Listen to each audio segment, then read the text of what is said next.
Gua la tour me chane en gua mana tour me la tour check ka jan check mana point de take me to ka de donc sera na link donc ine jana link jara mana me to gua da tita na along ne kon ta South Sudan ala jan check mana cha jek win mi to Congo ka jan la dan la de wajan point te ke tan mo point de ke dong ramada kon laare derale ke derale tin kon la cham ganat ko do dan der la mo le de ke woni along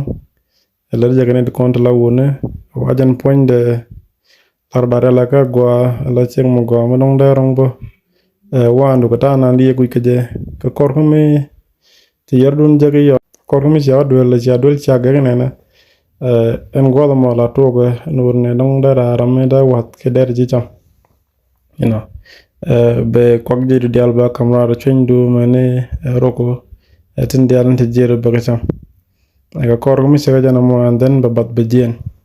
yo mi na lo ban do la ban jeng ji law ci lu ke cha ma ko ne ngon ak jum ba dol ba jeng khitanan cha ga ga ga ku mo ko ler mo ko jala kam kon wurne doomu da ko dan tir je cha je go mi tale Congo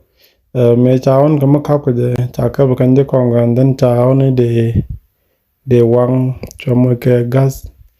ke chwa go man de contact point de la de dop and then man wat ko je ko ne de wang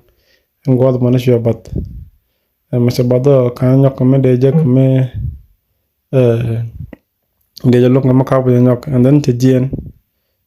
me se jien no tanan sa bakje cha gurbo kuma o de kap daram de kap katanan sa ka je go ne ram nang nat en gwad mo kitel go me cha je la janga ke cho gwad me anden me cha wono waja gor cha bo je go ran toten ke den gwad me ta me talat bo urne knin kon la je Congo go dong dara tok dara chop ko sa Sudan ke den gwad me ko gwad na na cha wonen tin ke jak awun mitia ke sa Sudan melono jan diana ka Congo ko lo ko mi be ku je tagamen ko ler mo ko la kam kon ko de to de yar don tit jene de kontan chan ka South Sudan